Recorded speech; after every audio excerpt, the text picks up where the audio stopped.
বন্ধুগণ, আজ এই ভিডিওতে জানবো রোশনাই ধারাবাহিকের রসনায় আনুষ্কা গোস্বামীর কিছু অজানা তথ্য সম্পর্কে। তো আনুষ্কা 2 এপ্রিল 2000 সালে পশ্চিমবঙ্গের কলকাতায় জন্মগ্রহণ করেন।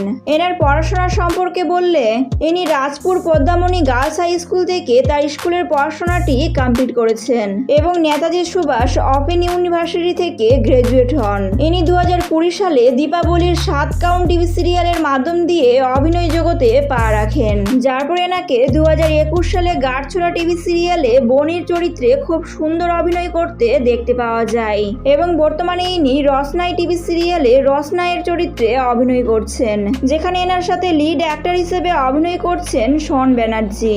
এর পাশাপাশি আমাদের এই অভিনেত্রীটি নাচ করতে, গান শুনতে এবং ট্রাভেলিং করতেও খুবই পছন্দ করেন। তো বন্ধুরা, এরকম আরো অভিনেত্রীদের অজানা তথ্য সম্পর্কে জানার জন্য অবশ্যই এই চ্যানেলটিকে সাবস্ক্রাইব